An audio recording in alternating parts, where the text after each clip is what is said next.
Book 1. Persons of the Dialogue. Socrates, who is the narrator, Glaucon, Adeimantus, Polemarchus, Cephalus, Thrasymachus, Clitophon, and others who were mute auditors. The scene is laid in the house of Cephalus at Epicurus, and the whole dialogue is narrated by Socrates the day after it actually took place to Timaeus, Heraclitus, Critias, and a nameless person who are introduced in the Timaeus.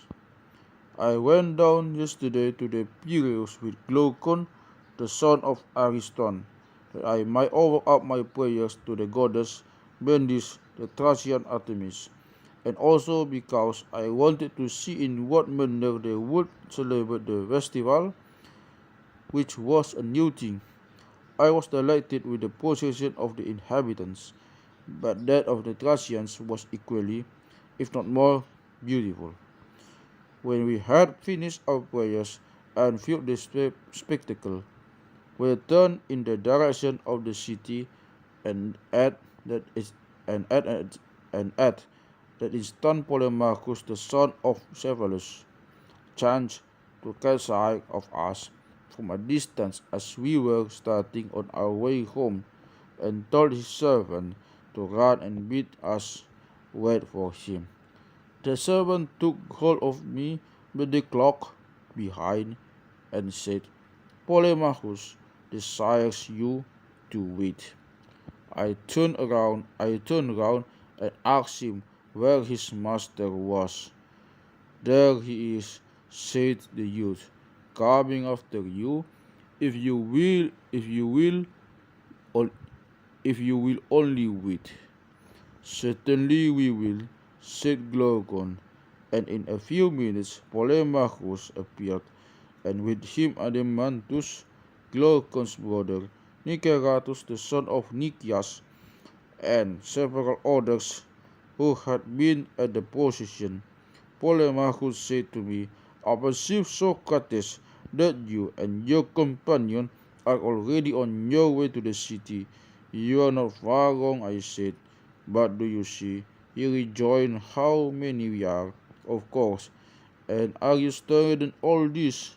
For if not, you will have to remain where you are. May there not be the alternative, I said, that we may persuade you to let us go. But you can persuade us if we refuse to listen to you, he said. Certainly not, replied Glaucon. Then we are not going to listen, of that you may be assured. Adeimantus added, has no one told you of the horse race on horseback in honor of the goddess, which will take place in the evening? With horses, I replied, that it is a novelty. Will horsemen carry torches and pass them one to another during the race?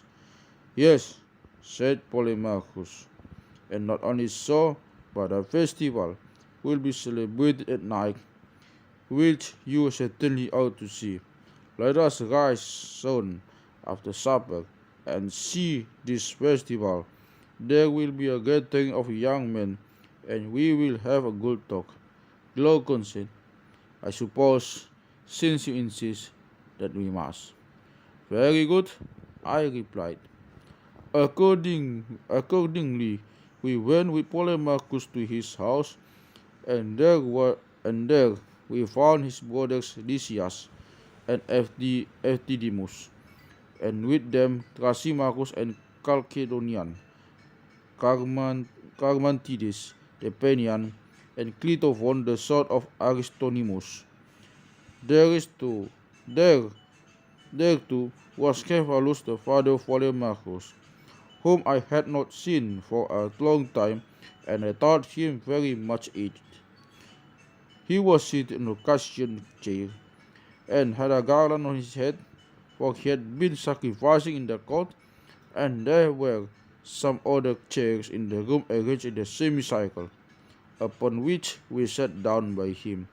He saluted me eagerly, and then he said,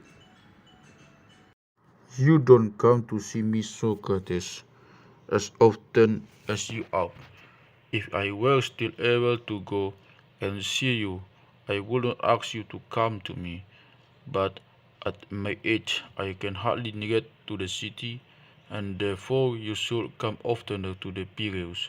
For let me tell you that the more the pleasures of the body fade away, the greater to me is the pleasure and charm of conversation.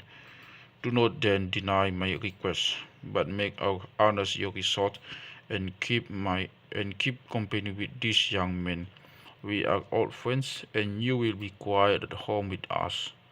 I replied, there is nothing which, for my part, I like better, Cephalus, than conversing with aged men, for I regard them as travellers who have gone a journey which I too may have to go, and of whom I ought to inquire whether the way is the smooth and easy, or rugged and difficult. And this a question which I should like to ask of you, who have arrived at the time which the poets call the threshold of old age. Is life harder towards the end, or what report do you give of it? I will tell you, Socrates, he said, what my own feeling is. Men of my age flock together. We are birds of feather. As the old proverb says, at our meetings, the tale of my acquaintance commonly is, I cannot eat, I cannot drink. The pleasures of youth and love are fled away. There was a good time once, but now that is gone, and life is no longer life. Some complain of the slights which are put upon them by relations, and they will tell you sadly of how many evils the old age is the cause.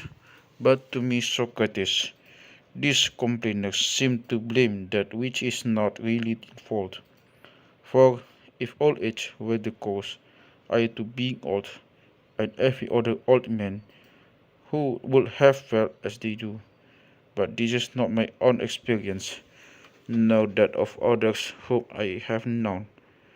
How well I remember the aged poet Sophocles, when in answer to the question, How does love how does love sit with age? Sophocles, are you still the man you were? Peace, he replied, most gladly have I escaped the thing of which you speak. I feel as I I feel as if I had escaped from a mad and furious master. His words have often occurred to my mind since, and they seem as good to me now as and they seem as good to me now as at the time when he uttered them. For certainly old age has a great sense of calm and freedom. When the patient relax their hold, then, as Sophocles says, we are freed from the grasp not of one mad master only, but of many. The truth is, Socrates, that these regrets and also the complaints about relations are to be attributed to the same cause, which is not old age, but men's characters and tempers. For, for he who is of a calm and happy nature will hardly feel the pressure of age, but to him who is of an opposite disposition, youth and age are equally a burden. I listened in my admiration, and wanting to draw him out, that he might go on. Yes, Cephalus, I said, but rather suspect that people in general are not convinced by you when you speak thus. They think that old age sits lightly upon you, not because of your happy position, but because you are rich, and wealth is well known to be a great comforter. You are right, he replied. They are not convinced, and there is something in what they say, not, however, so much as they imagine. I may answer them as Democitus answered to the Seriphian, who was abusing him and saying that he was famous, not for him, not for his own merits, but because he was an Athenian. If you had been a native of my country, or I of yours, neither of us will have been famous. And to those who are not rich and are impatient of old age, the same reply may be made. For to the good poor man, old age cannot be a light burden, nor can a bad rich man even have peace with himself. May I ask Cephalus, whether your fortune was for the most part inherited or acquired by you? Acquired. Socrates, do you want to know how much I acquired? In the art of making money, I have been midway between my father and grandfather. For my grandfather, whose name I bear, doubled and doubled the value of his patrimony, the which that which he inherited being much what I possess now, but my father Lysanias reduced the property below what it is at present, and I shall be satisfied if I leave to this my sons not less, but a little more than I received. That was why I asked you the question, I replied, because I see that you are indifferent about money, which is a characteristic rather than of those who have inherited than than of those who have acquired them. The makers of fortunes have a second love of money as a creation of their own, resembling the fiction of authors for their own poems or of parents for their children. Besides that natural love of it for the sake of use and profit which is common to them and all men, and hence they are very bad company, for they can talk about nothing but the praises of wealth. That is true, he said. Yes, that is very true. But may I ask another question? What do you consider to be the greater blessing which you have reaped from your wealth? One, he said, of which I could not expect easily to convince others. For let me tell you, Socrates, that when a man thinks himself to be near death, fears and cares enter into his mind which he never had before.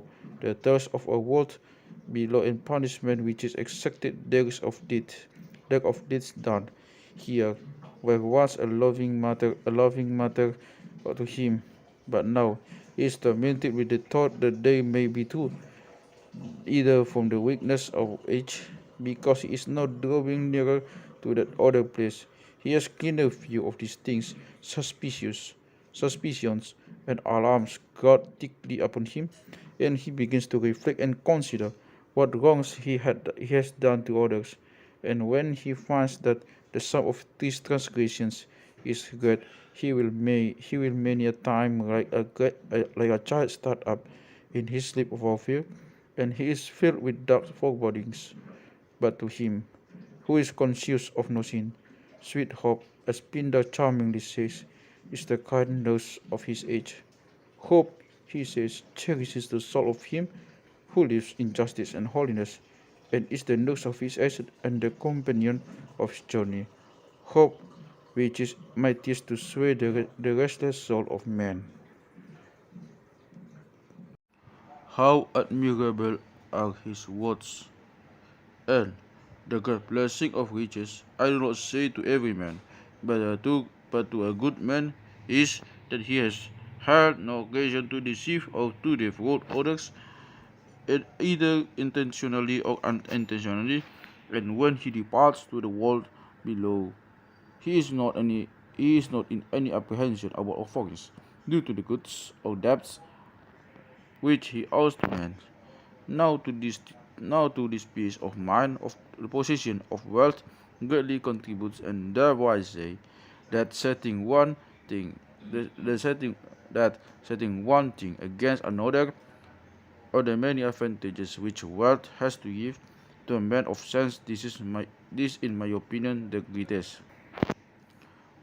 Well, said Cephalus, I replied, but as concerning justice, what is it? To speak the truth and to pay your debts, no more than this. And even to this are there not exceptions. Suppose that a friend, when in his right mind, has deposited alms with me, and he asks for them, when he is not in his right mind, or I to give them back to them, to be I give to the or I to give to them, I give to them, I or I to give them back to him. No one would say that I ought or that I should be right in doing so, any more than they would say that I ought always to speak the truth to one who is in his condition. You are quiet, he replied. But then I said, speaking the truth and paying your debts is not a correct definition of justice. Quite correct, Socrates. If Simonides is to be believed, said Polemarchus, interposing, I fear, said Ceballos, that I must go now, for I have to look after the sacrifices, and I hand over the argument to Polemarchus, and the company. Is not Polemarchus your heir? I said. To be sure, he answered, and went away loving to the sacrifices. Tell me then, although hear of the argument, what does Simonides say, and according to you, what do he say about justice?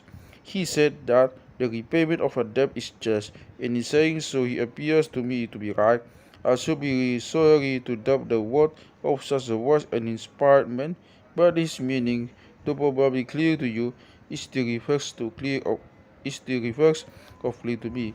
For he certainly does not mean, as we were not as we were just now saying, that I ought to return a deposit of arms or of anything else to one who asks for it when he is not in his right senses, and yet deposited senses, and he is not in his right senses, and yet a deposit cannot be denied to a debt.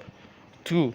Then, when the person who asks me is not in his right mind, I am not by means to make the return. Certainly not. When Simonides said that the repayment of a debt was justice, he did not mean to include the case. Certainly not, for he thinks that that a friend ought always to do good to a friend and never evil. Do you mean that the return of the deposit of God, which is to the injury of the receiver, is if the two parties are friends, is not the repayment of a debt? That is that is what you would imagine him to say. Yes, and our enemies also to receive what we owe to them. To be sure, he said, they are to receive what we owe them. An enemy, as I take it, owes to an enemy that which is due or proper to him, that is to say, evil. Simonides then, after the manner of poets, would seem to have spoken directly of the nature of justice, for he really meant to say that justice is the giving to each man what is proper to him, and this he termed debt. That must have been his meaning, he said. But by heaven, I replied, if we ask him what due or proper thing is given by medicine, and to whom, what answer do you think that he would make to us? He would surely reply that medicine gives drugs and meat and drink to human bodies. And what do a proper thing is given by cooking it into what? Seasoning to food. And what is that which justice gives, and to whom? If Socrates, we are to be guided at all by the analogy of the preceding instances, then justice is the art which gives good to friends and evil to enemies. That is his meaning then. I think so. And who is best able to do good to his friends and evil to his enemies in time of sickness? The physician. Or when they are on a voyage amid the perils of the sea, the pilot. In what sort of actions, or with a view to what result, is the just man most able to do harm to his enemy and good to his friend, in going to war against the one and in making alliances with the other? But when a man is well, my dear Polemarchus, there is no need of a physician. No, and he who is not on voyage has no need of a pilot. No, then in time of peace, justice will be of no use. I am very far from thinking so. I am very far from thinking so. You think that justice may be of use in peace as well as in war? Yes. Like husbandry for the acquisition of corn? Yes. Or like shoemaking for the acquisition of shoes? That is what you mean? Yes. And what similar use of power of acquisition has justice in time of peace? In contrast, Socrates, justice is of use, and by contrast, human partnerships. Exactly.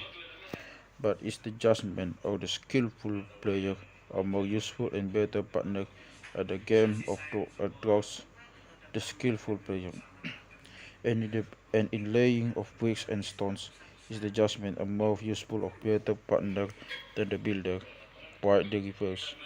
Then it was sort of partnership in the judgment a better partnership than the harp player, as in playing the harp player is certainly a better partner than the judgment in a money partnership. Yes, Polemarchus, but surely not in the use of money, for you do not want a judgment to be your counselor in the purchase or sale of a horse. A man who is knowing about horses would be better for that, would he not? Certainly. And when you want to buy a ship, the shipwright or the pilot will be better too. Then, what is the joint use of silver and gold, in which the judgment is to be preferred? What you want when you want a deposit to be kept safely? You mean when a man is wanted but allowed to lie? Precisely. This is to say, justice is useful when money is useless. That is the inference. And when you want to keep burning hope safe, then justice is useful to the individual and to the state. But when you want to use it, then the art of the fine vessel said clearly. And when you keep to and when you keep and when you want to keep a sheet of liar or a liar and not to use them, you would say that justice is useful.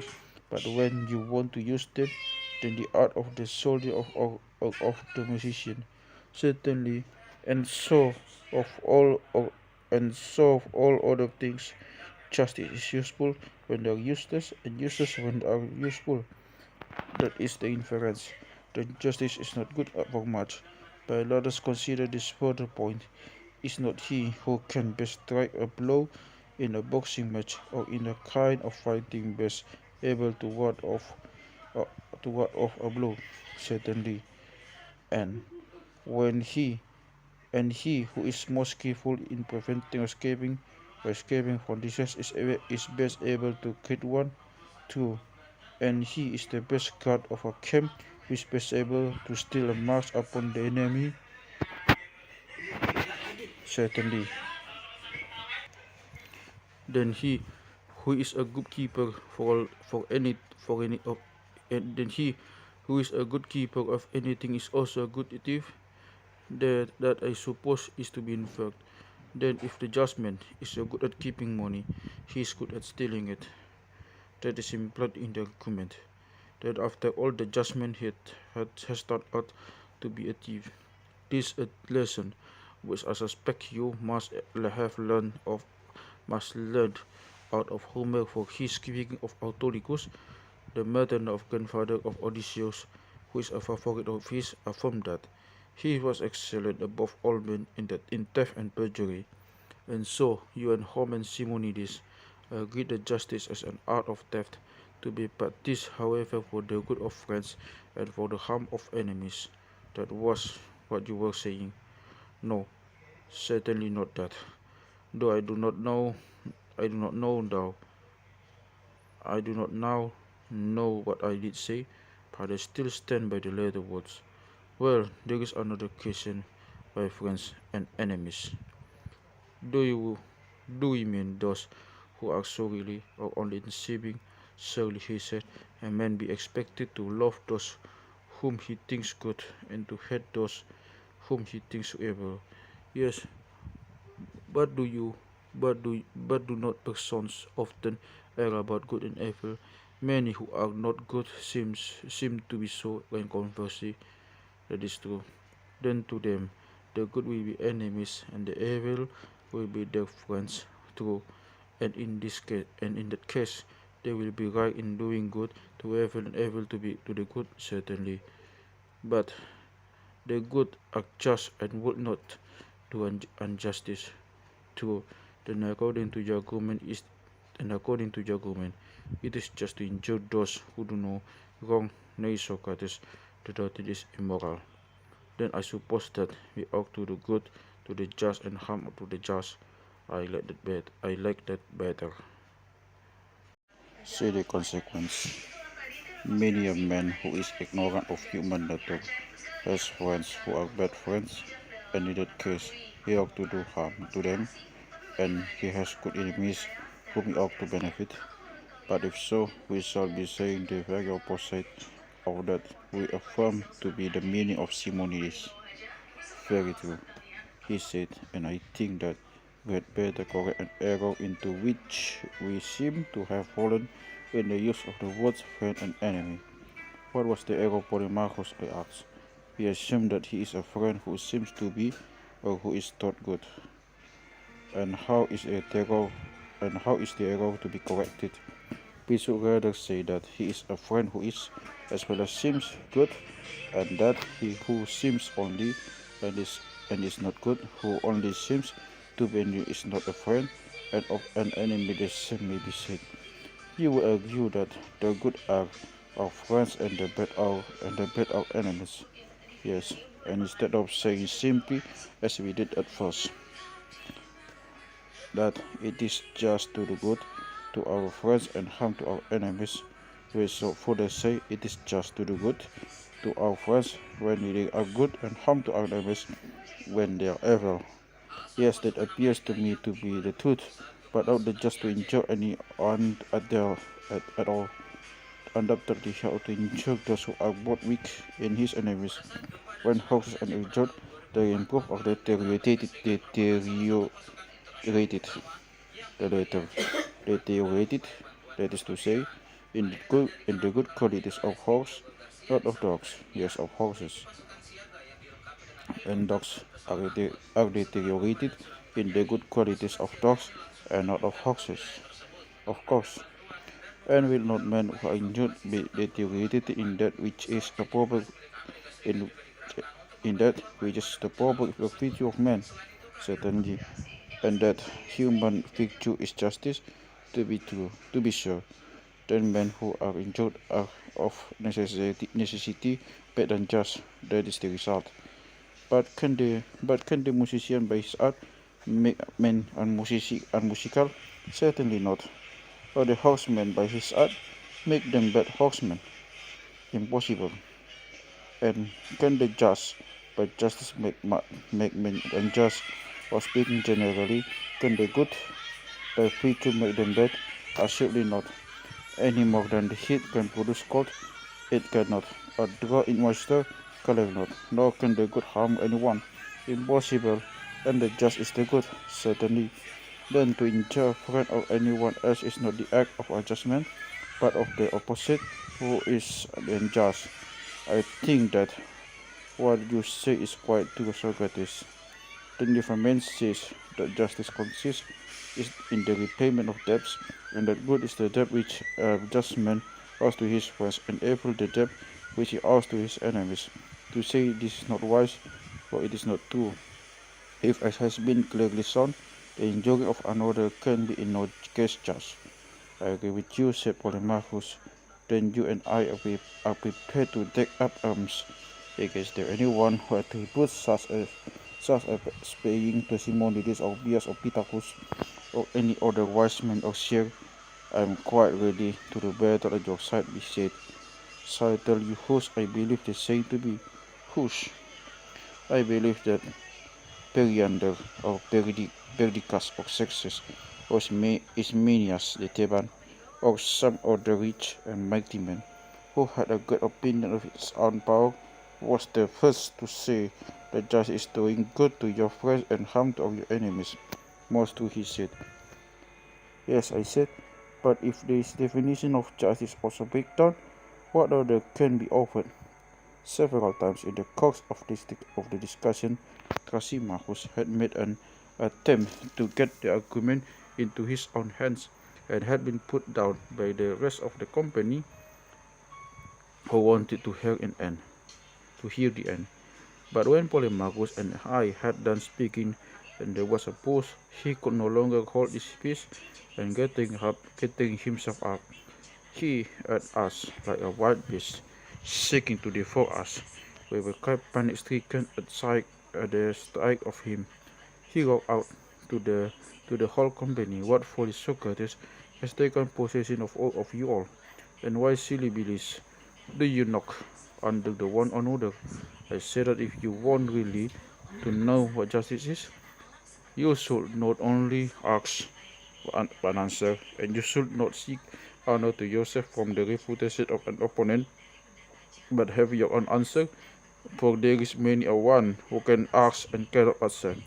And now I will not have you say that justice is duty, or advantage, or profit, or gain of interest, for this sort of nonsense will not do for me. I must have clearness and accuracy." I was panic-stricken at his words, and could not look at him without trembling. Indeed, I believe that if I had not fixed my eye upon him, I should have struck dumb. But when I saw his fury saying, I looked at him first, and was therefore able to reply him. "Thrasymachus," I said with a quiver, "don't be hard upon us. Polemarchus and I may have been guilty of a little mistake in the argument, but I can assure you that the error was unintentional. If we were seeking for a piece of gold, you would not imagine that we are digging under to one another, and so losing our chance of finding it. And why, when we are seeking for justice, a thing more precious than many pieces of gold, do you say that we are secretly yielding to one another, and not doing our utmost to get at the truth? Nay, my good friend, we are most willing and anxious to do so, but the fact is that we cannot. And if so, you people who know all things should pity us and not be angry with us." "How characteristic of Socrates," he replied with a bitter laugh. "Where's your ironical style? Did I not foresee? Have I not already warned you that whatever he was asked he would refuse to answer, and try irony or any other shuffle in order that he might avoid answering?" "You are a philosopher, Thrasymachus," I replied, "and well now that if you ask a person what numbers make up 12, taking care to prohibit him whom you ask from answering twice 6, or 3 times 4, or 6 times 2, or 4 times 3, for this sort nonsense, for this sort of nonsense will do for me, then obviously if that is your way of putting the question, no one can answer you. But suppose that he were to retort, 'Thrasymachus, what do you mean? If one of these numbers which you interdict be the true answer to the question, am I forced to see some other number which is not the right one? Is that your meaning? How would you answer him? Just as if the just just as if the two cases were at all alike," he said. "What should they not be?" I replied. "And if they are not, but only appear to be so to the person who is asked, how are you not to say what he thinks, whether you and I forbid him or not? I presume then that you are going to make one of the interdict answers.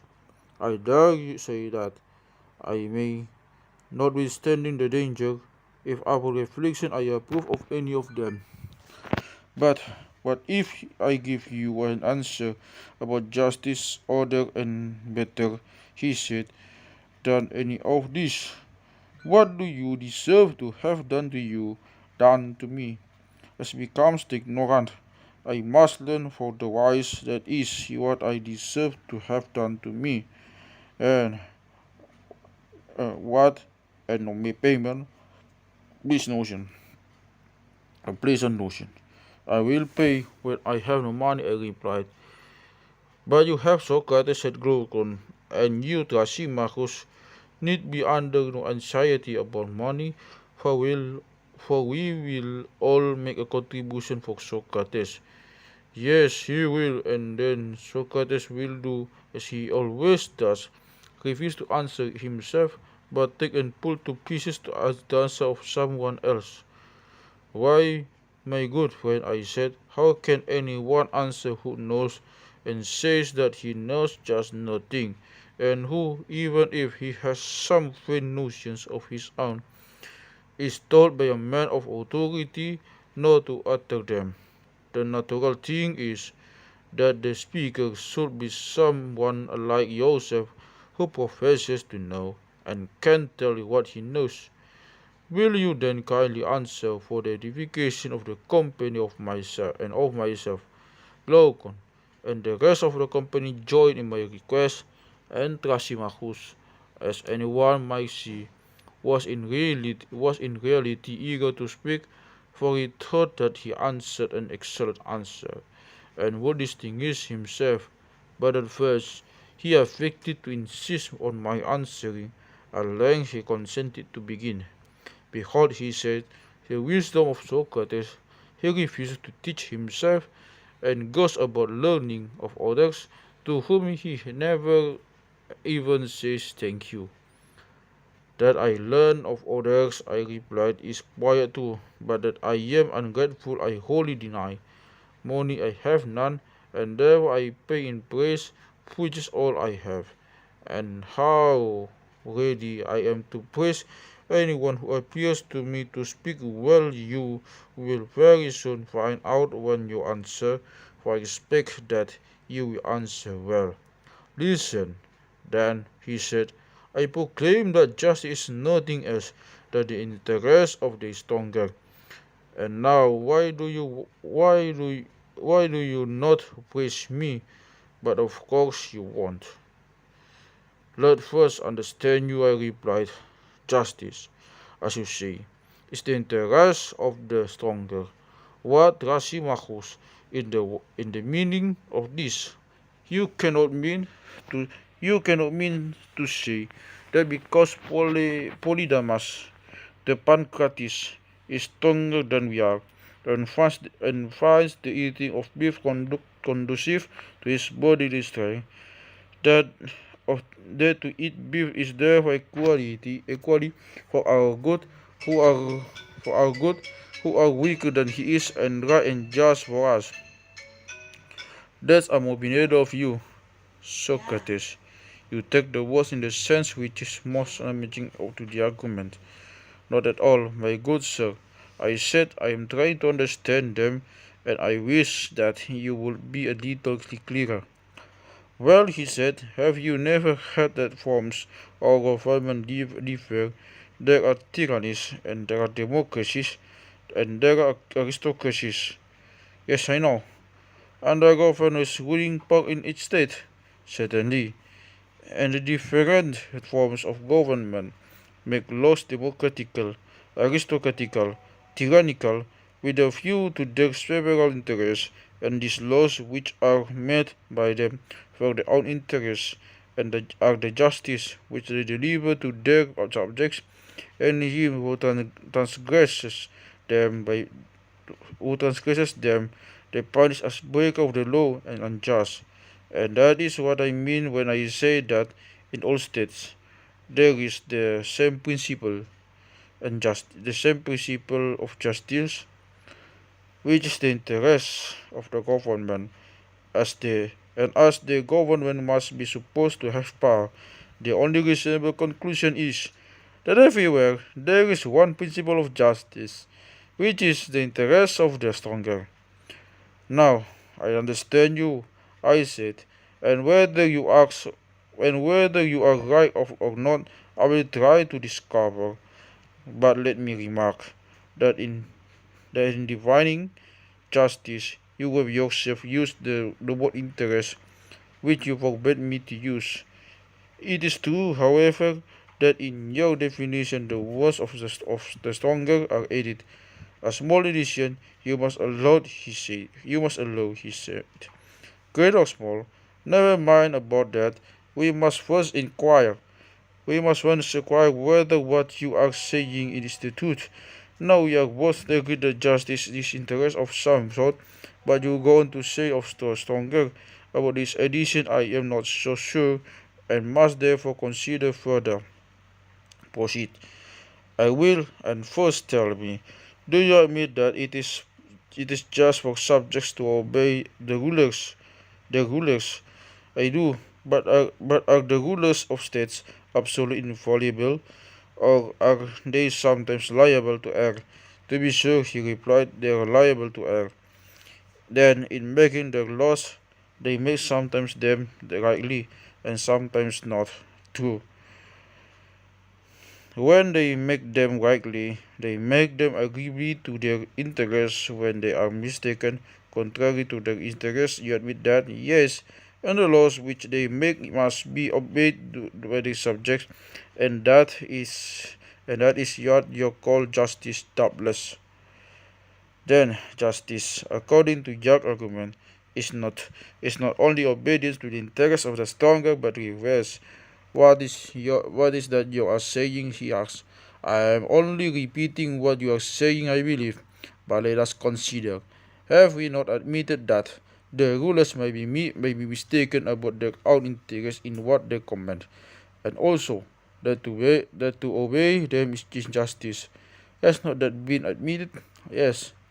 Then you must also have acknowledged justice not to be for the interest of the stronger, when the rulers unintentionally command things to be done which are to their own injury. For if, as you say, justice is the obedience which the subject renders to their commands, in that case of wishes of men, is there any escape for the conclusion that the weak are commanded to do not what is for the interest, but what is for the injury of the stronger? Nothing can be clearer, Socrates, said Polemarchus. Yes, said Cleitophon. Yes, said Cleitophon, interposing if you are allowed to be his witness.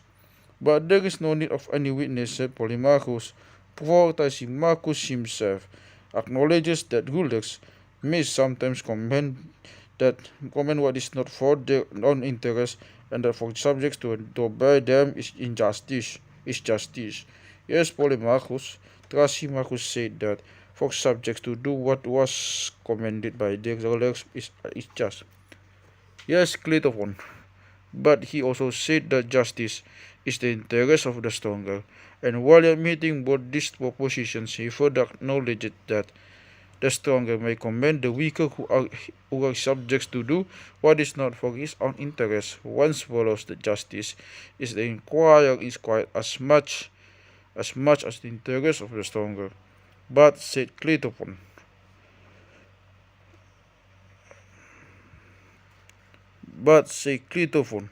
he meant by the interest of the stronger what the stronger thought to be his interest.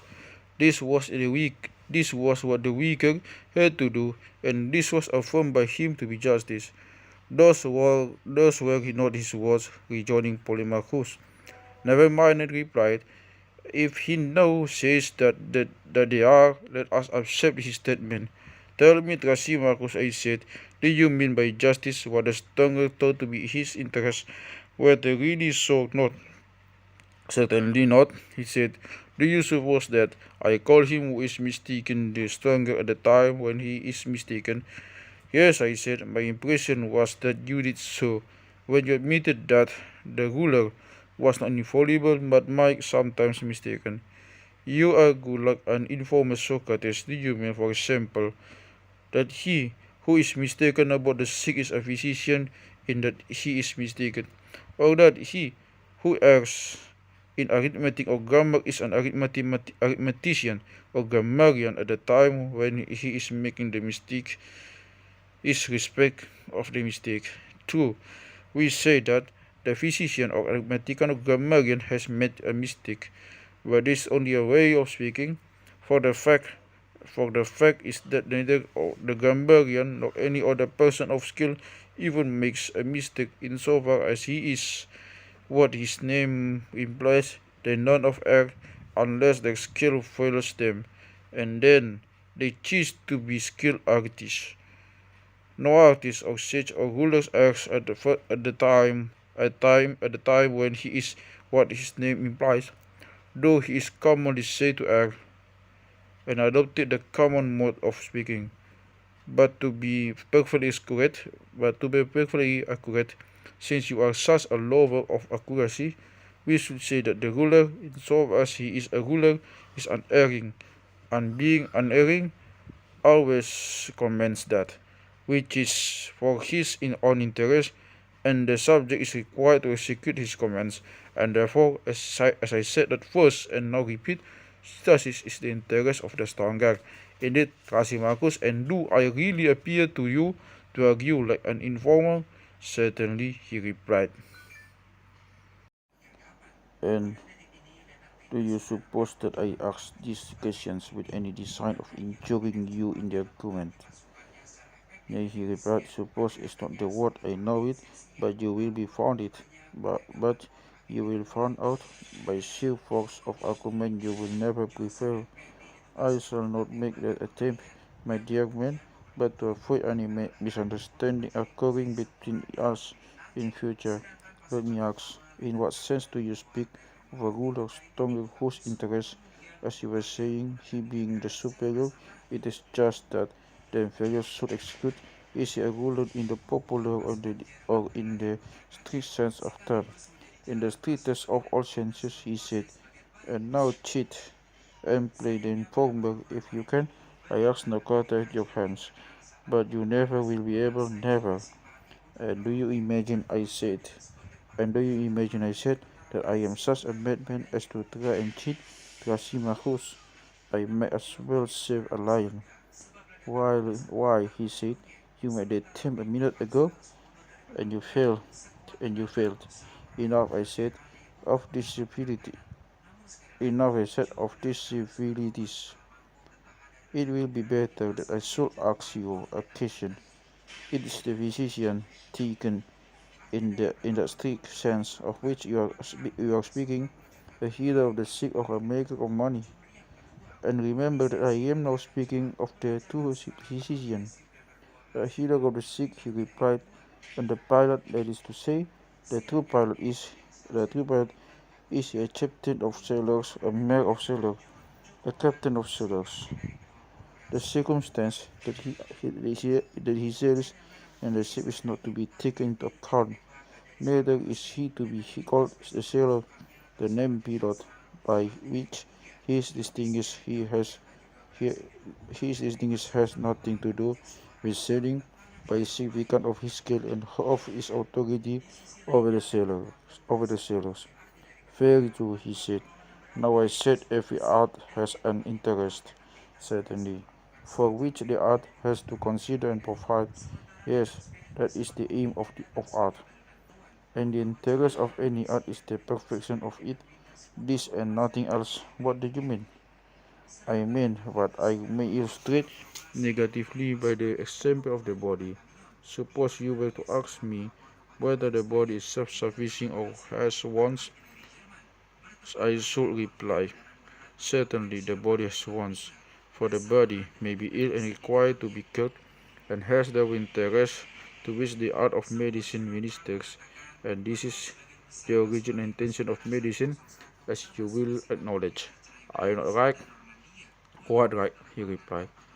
But is the art of medicine or any other art faulty or deficiency in any quality, in the same way that the eye may be deficient in sight or the ear fail of hearing, and therefore requires another art to provide for the interests of seeing and hearing, has art in itself, I say, any similar liability to fall in defect, and thus every art requires another supplementary art to provide for its interests, and that another without end, or have the arts to look only after their own interests, or have they no need either of themselves or another, Having no faults or defects, they have no need to correct them, either by the exercise of their own art or of any other. They have only to consider the interest of their subject matter. For every art remains pure and faultless while remaining true, that is to say, while perfect and unimpaired. Take the words in pure precise science, and tell me whether I am not right. Yes, sir, clearly. That medicine does not consider the interest of medicine, but the interest of the body. True, he said, nor does the art of horsemanship consider the interest of the art of horsemanship, but the interest of the horse. Neither do any other arts care for themselves, for they have no needs. They care only for that which is the subject of the art. True, he said, but so the Thrasymachus, the arts are the superiors and rulers of their own subjects. To this he assented with a good deal of reluctance. Then I said, no science or art considers or enjoins the interest of the stronger, of superior, but only the interest of the subject and weaker. He made an attempt to contest this proposition also, but finally acquiesced. Then I continued, no physician, insofar as he is physician, considers his own good in what he prescribes, but the good of his patient. For the true physician is also a ruler having the human body as a subject, and is not merely a mere money maker that has been admitted. Yes, and the pilot likewise, in the strict sense of the term, is a ruler of sailors and not a mere sailor that has been admitted, and such a pilot and ruler will provide and prescribe for the interest of the sailor and the sailor who is under him, and not for his own or the ruler's interest. He gave a reluctant yes. Then I said, Thrasymachus, there is no one in any rule who, insofar as he is a ruler, considers or enjoins what is for his own interest, but always what is for the interest of his subject or suitable to his art, to that he looks, and that alone he considers in everything which he says and does. When we had got to this point in the argument, and every one saw that the definition of justice had been completely upset, Thrasymachus, instead of replying to me, said, "Tell me, Socrates, what have you got on nerves? Why do you ask such occasion?" I said, "when you ought rather to be answering." "Because she leaves you to snivel, and never wipes your nose. She had got even taught you to know the Sabbath for the sheep. What makes you say that?" I replied, "Because you fancy that the Sabbath or needed fattens or tends the sheep or oxen with a view to their own good and not to the good of himself or his master, and you further imagine that the rulers of states, if they are true rulers, they think of their subjects as sheep, and that they are not studying their own advantage day and night, or no, and so entirely as they are you in your ideas about the just and unjust as not even to know that justice and the just are in the reality and not as good, that is to say, the interest of the ruler and stronger, and the loss of the subject and servant, and injustice the opposite, for the unjust is lord over the truly simple and just. He is the stronger, and his subjects do what is for interest and minister to his happiness, but is very far from being their own. Consider further, most foolish Socrates, that the just is always a loser in comparison with the unjust. First of all, in private contracts, wherever the unjust is the partner of the just, you will find that where the partnership is dissolved, the unjust man has always more and the just less. Secondly, in their dealings with the state, when there is an income tax, the just man will pay more and the unjust less on the same amount of income, and when there is anything to be received, the one gains nothing and the other much. Observe also what happens when they take an office. there is the judgment neglecting his effects and perhaps suffering other losses and getting nothing out of the public because he is just. Moreover, he is hated by his friends and acquaintance for refusing to serve them in lawful ways. But all this is reversed in the case of the unjust man.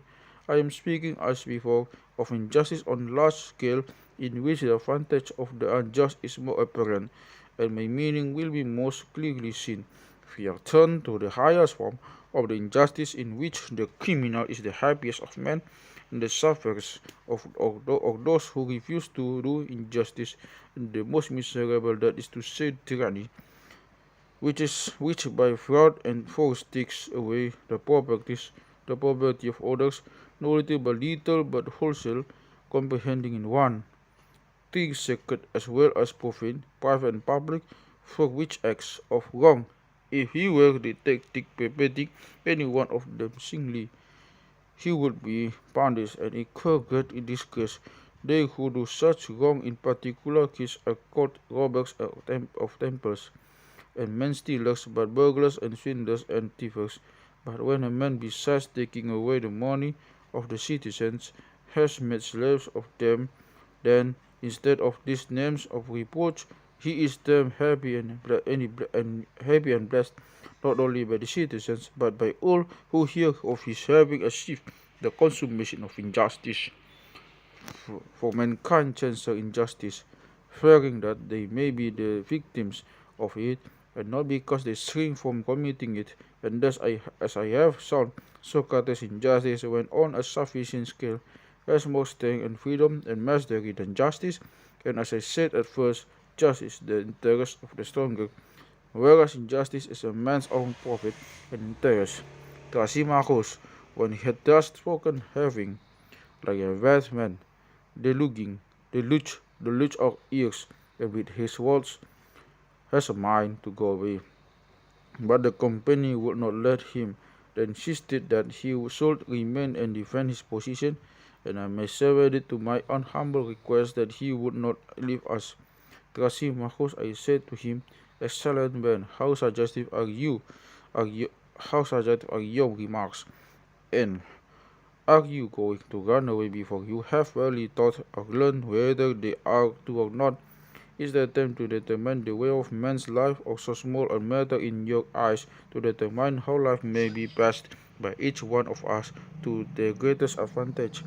And do I differ from you, he said, as to the importance of the inquiry? You appear, rather, I replied, to have no care or thought about us. Thrasymachus, whether we lived better or worse from not knowing that what you say you know is to you a matter of indifference. Pretty friend, do not keep your knowledge to yourself. We are a larger party, and any benefit which you confer upon us will be amply rewarded. For my own part, I openly declare that I am not convinced, and that I do not believe injustice to be more gainful than justice, even a control and allowed to have free play. For, granting that there may be an unjust man who is able to commit injustice either by fraud or wrongs, still this does not convince me of the superior advantage of injustice, and there may be others who are in the same predicament with myself. Perhaps we may be wrong. If so, you in your wisdom should convince us that we are mistaken in preferring justice to injustice. And how am I to convince you? He said. If you are not already convinced by what I have just said, what more can I do for you? Will you have me put the proof bodily into your souls? Heaven forbid, I said. I will only ask you to be consistent, or if you charge, if you change openly, and let there be no deception. For I must remark, Thrasymachus, if you will recall what was previously said, that I thought that although you began by divining the true physician in an exact sense, you did not observe a like exactness When speaking of the shepherd, you thought that the shepherd tends the sheep not with a view to their own good, but like mere dinner or banqueter with a view to the pleasures of the table, or again as a trader for sale in the market, and not as a shepherd. Yes, surely the art of the shepherd is concerned only with the good of his subjects. He has only to provide the best for them, since the perfection of the art is already ensured whenever all the requirements of it are satisfied, and that was what I was saying just now about a ruler. About the ruler, I confess that the art of the ruler, considered as ruler, whether in the state or in private life, could only regard the good of his flock of subjects, whereas you seem to think that the rulers in states, that's to say the two callers, like being in authority, nay, I'm sure of it. Then why in the case of lesser offices do men never take them willingly without payment, unless under the idea that they govern for the advantage not of themselves but of others? Let me ask you a question. Are not the several arts different by reason of their each having a separate function? And my dear illustrious friend, do say what you think, that we may make a little progress. Yes, that is the difference, he replied, and each art gives us a particular good and not merely a general one. Medicine, for example, gives us health, navigation, safety at the sea, and so on. Yes, he said, and the art of payment has the special function of giving pay, but we do not confuse with these other parts any more that the art of the pilot is to be confused with the art of medicine, because the heart of a pilot may be improved by a sea voyage. You will not be inclined to say, would you, that navigation is the art of medicine, at least if we are to adopt your exact use of language? Certainly not. Or because a man is in good health when he receives pay, you would not say that the art of payment is medicine? I should not. Nor would you say that medicine is the art of receiving pay because a man takes fees when he is engaged in a healing? Certainly not. And we have admitted, I said, that the good of each art is specially confined to the art, yes. Then if there be any good which all artists have in common, that is to be attributed to something of which they all have the common use. He replied, and when the artist benefited by receiving pay, the advantage is gained by an additional use of the art of pay, which is not the art professed by him. He gave a reluctant assent to this. Then the pay is not derived by the several artists from the respective arts. But the truth is that while the art of medicine gives health, and the art of the builder builds a house, and another art attends them, which is the art of pay, the various arts may be doing their own business and benefiting that over which they preside, but would the artist receive any benefit for his art unless he were paid as well? I suppose not. But does he therefore confer no benefit when he works for nothing? Yea, certainly he confers his benefit. Then now, Thrasymachus, there is no longer any doubt that neither arts nor governments provide for their own interests, but, as we were before saying, they will provide for the interests of their subjects, who are the weaker and not the stronger, to the good they attend, and not to the good of the superior. And this is the reason, my dear Thrasymachus, why, as I was just now saying, no one is willing to govern, because no one likes to take in hand the reformation of evils, which are not his concern, without remuneration. For in the execution of his work and in giving his orders to another, the true artist does not regard his own interest, but always that of his subjects, and therefore in order that rulers may be willing to rule, they must be paid in one of three modes of payment: money or honor, or a penalty for refusing. What do you mean, Socrates? Said Glaucon. The first two modes of payment are intelligible enough, but what the penalty is, I do not understand, or how a penalty can be a payment. You mean that you do not understand the nature of this payment, which to the best man is the great inducement to rule. Of course, you know that ambition and avarice are held to be, as indeed they are, as a disgrace. Very true. For this reason, I said, money and honor have no attraction for them. Good men do not wish to be openly demanding payment for governing, and so to get the name of hirelings, nor by secretly helping themselves out of the public revenues to get the name of thieves. And not being ambitious, they do not care about honor. Wherefore necessity must be laid upon them, and they must be induced to serve from the fear of punishment. And this, as I imagine, is the reason why the forwardness of to take office, instead of instead of waiting to be compelled, has been deemed is honorable. Now, the worst part of the punishment that he he who refuses to rule is liable to be ruled by one who is worse than himself. And the fear of this, as I conceive, induced the good to take office, not because they would, but because they cannot help, and not under the idea that they are going to have any benefit or enjoyment themselves, but as necessity, and because they are not able to commit the task of ruling to anyone who is better than themselves, or indeed as good. For there is reason to think that if a city were composed entirely of good men, then to avoid office would be as much as an object of contention as to obtain office is at present.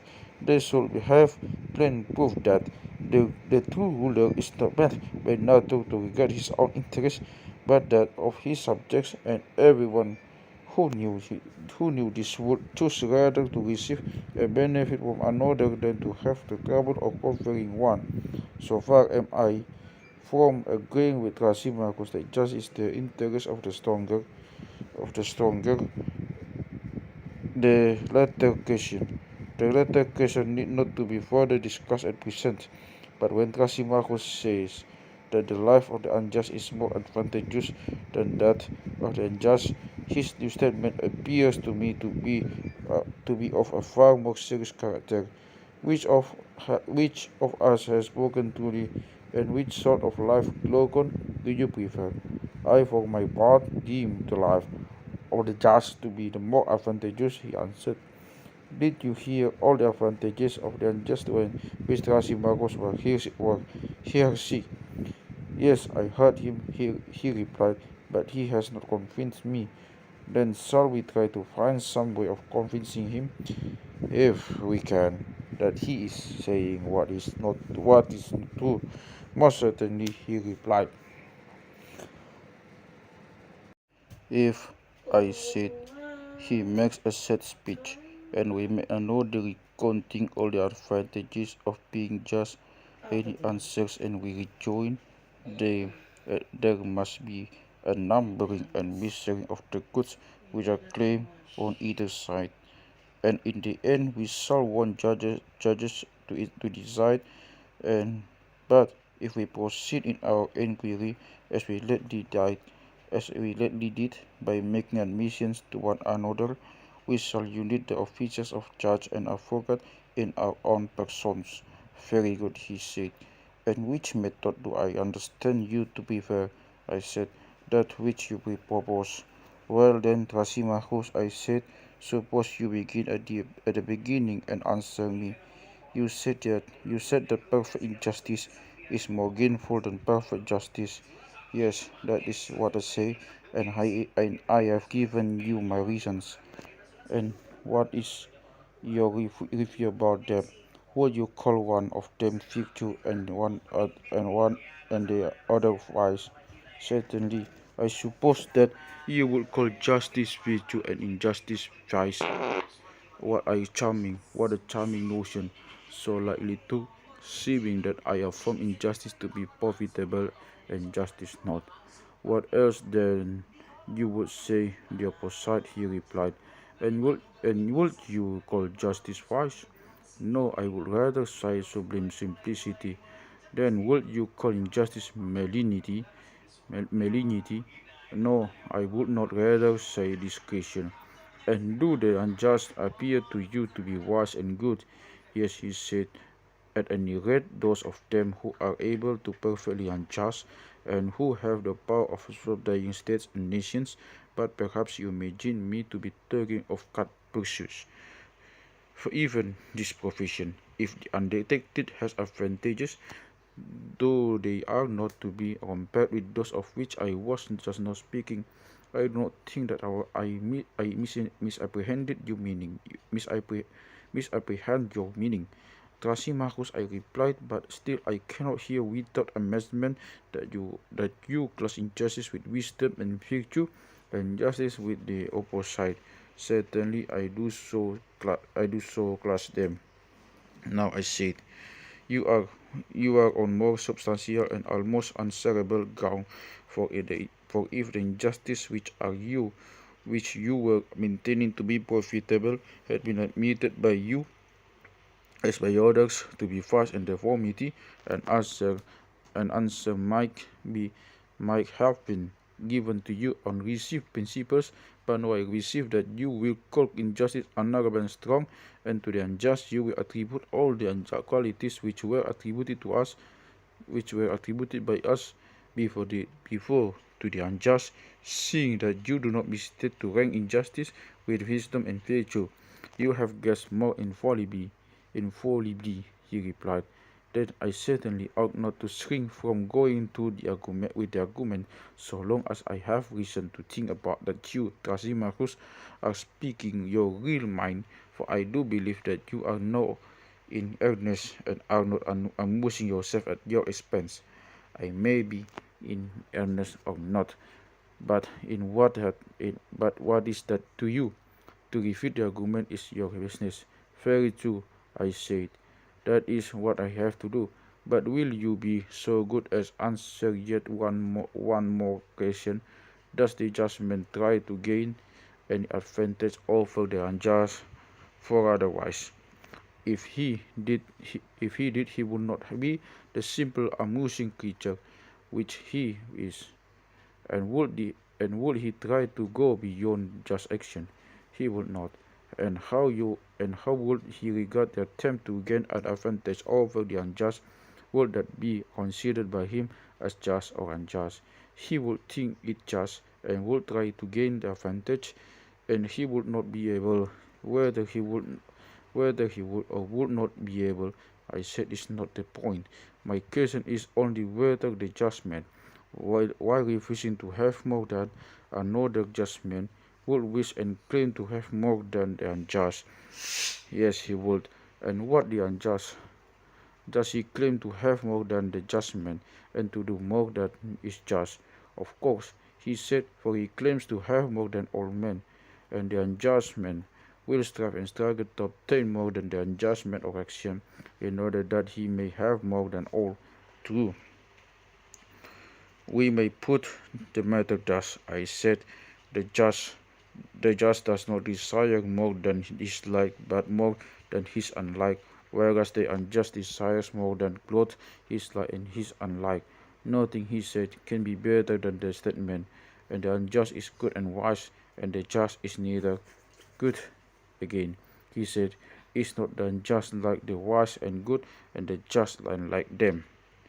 Of course, he said, he who is of certain nature is like those who are of certain nature. He who is not. Each of them, I said, is such as his like of is. Certainly, he replied. Very good, Thrasymachus, I said, And now, to take the case of the arts, you would admit that one man is a musician, and another not a musician. Yes. And which is wise and which is foolish? Surely the musician is wise, and he who is not a musician is foolish. And he is good as far as he is wise, and bad as in as far as he is foolish. Yes. And you would say that, and you would say the same sort of thing of the physician. Yes. And do you think, my excellent friend, that the musician, when he just a liar, would desire or claim to exceed or go beyond a musician in the tightening and loosening the strings? I do not think he would. Not, he would. I will. I don't. I do not think that he would. But he would claim to exceed the musician, of course. And what would you say of the physician? In prescribing meats and drinks, would be he wish to go beyond another physician or beyond the practice of medicine? He would not. But would he? But he would wish to go beyond the non-physician. Yes. And about knowledge and ignorance in general, see whether you think that any man who has who has knowledge ever would wish to have the choice of saying or doing more than another man who has knowledge. Will he not rather say or do the same as is like in the same case? That I suppose can hardly be denied. And what of the ignorant? Will he not desire to have more than either the knowing of the ignorant? I dare say, and the knowing is wise, yes, and the wise is good, true. Then the wise and good will not desire to gain more than his like, but more than his unlike of an opposite. I suppose so. Whereas the bad ignorant will desire to gain more than both. Yes, but did we not say, Thrasymachus, that the unjust goes beyond both his like and unlike? Were not these your words? They were, and you also said that he just and you also said that the just will not go beyond his like but his unlike. Yes. Then the just is like the wise and good, and the just is and the ju- and the unjust like the evil and ignorant. That is the inference, and each of them is such as his like is. That was admitted. Then the just has turned out to be wise and good, and the unjust evil and ignorant. Thrasymachus made all these admissions, not flatly as I repeat them, but with extreme reluctance. It was a hot summer's day, and the perspiration pondered, and the perspiration poured from him in torrents. And then I saw what I had never seen before.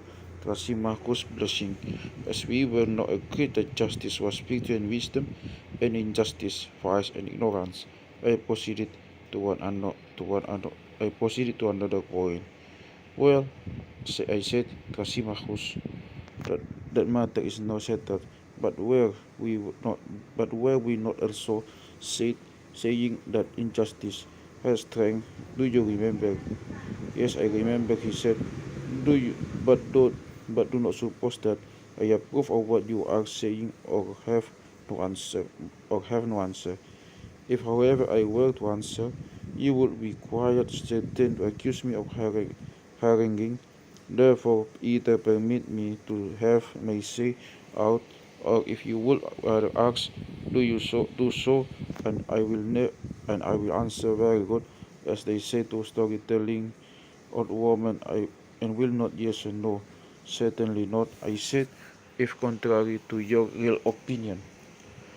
Yes, I said, I will to please you, since you will not tell, since you will not let me speak.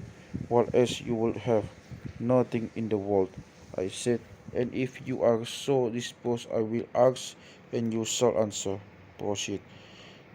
Then I will repeat the question which I asked before, in order that your examination of the relative data of justice and injustice may be carried on regularly. A statement was made that injustice is stronger and more powerful than justice, but no justice, having identified with wisdom and virtue, is easily shown to be stronger than injustice. If injustice is ignorance, this can no longer be questioned by anyone. But I want to view the matter, Thrasymachus, in a different way. You will not deny that a state may be unjust, and may be unjustly attempting to enslave other states, or may have already enslaved them, and may be beholding many of them in subjection. True, he replied, and I will add that the best and most perfectly unjust state will be most likely to do so. I know I said that such was your position, but what I would further consider is whether this power which is possessed by the superior state can exist or be exercised without justice or only with justice. If you are right in your view and justice in your is wisdom, then only with justice. But if I am right, then without justice. I'm delighted, Thrasymachus, to see you not only nodding assent and dissent, but making answers which are quite excellent. That is that is out of civility to you, he replied. You are very kind, I said, and would you have the goodness also to inform me whether you think that the state, or an army, or a band of robbers, or thieves, or any other gang of evil dogs could act at all if they injure one another? No, indeed, he said, they could not. But if they abstain from injuring one another, then they might act together better. Yes, and this is because injustice creates divisions and hatreds and fighting, and justice imparts harmony and friendship. Is not that true, Thrasymachus? I agreed. I agree, he said, because I do not wish to quarrel with you. Well, how good of you, I said, but I should like to know also whether injustice, having this tendency to arouse hatred wherever existing among slaves or among freemen, will not make them hate one another and set them at variance and render them incapable of common action. Certainly. And even if injustice be found in two only, will they not quarrel and fight, and become enemies to one another and to the just? They will. And suppose injustice abiding a single person, would your wisdom say that she loses or that she retains her natural power? Let us assume that she retains her power, yet is not the power which injustice exercises of such a nature that wherever she takes up her abode, whether in a city, in an army, in a family, or in an other body, that body is to begin with rendered incapable of united action by reason of sedition and of this distraction, and thus it not become its own enemy, and at variance with all that opposes it, and with just is not this the case? Yes, certainly. And is not injustice equally fatal when existing in a single person, in the first place, rendering him incapable of action because he is not at unity with himself, and in the second place, making him an enemy to himself, and then just? Is not that true, Thrasymachus? Yes, and oh my friend, I said, surely that gods are just, granted that they are. But if so, the unjust will be the enemy of the gods, and the just will be their grand. Face away in triumph, and take your fill of the argument. I will not oppose you, lest I should displease the company. Well then, proceed with your answers, and let me have the remainder of my repast. For we have already shown that the just are clearly wiser and better and abler than the unjust, and that the unjust are incapable of common action, nay more than that to speak, as we did of men who are evil acting at any time vigorously together, is not strictly true. For if they had been perfectly evil, they would have laid hands upon one another, but it is evident that there must have been some remnant of justice in them, which enabled them to combine. If there had not been, they would have injured one another as well as their victims. They were but half villains in their enterprises, for had they been whole villains and utterly unjust, they would have been utterly incapable of action. That, as I believe, is the truth of the matter, and not what you said at first, but whether the just serve a better and happier than the unjust, is a further question, which we also propose to consider. I think that they have. I think that they have, and for the reasons which I have given, but still should like to examine further, for no like matter it is at stake, nothing less than the rule of human life. Proceed. I will proceed by asking a question. Will you not say that a horse has some in the end? I should.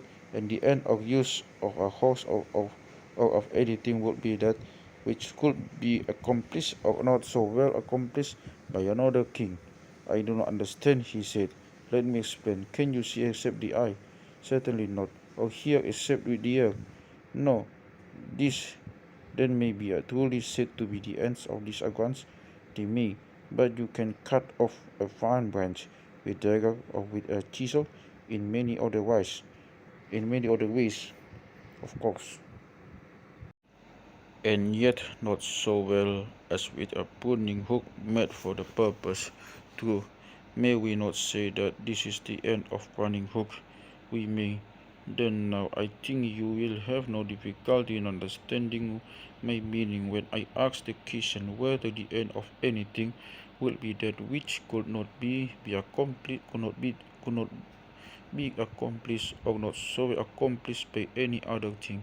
I understand your meaning, he said in assent, and that to think an end is appointed has also an excellence. Need I ask again whether the eye has an end? It has. And has not the eye an excellence? Yes.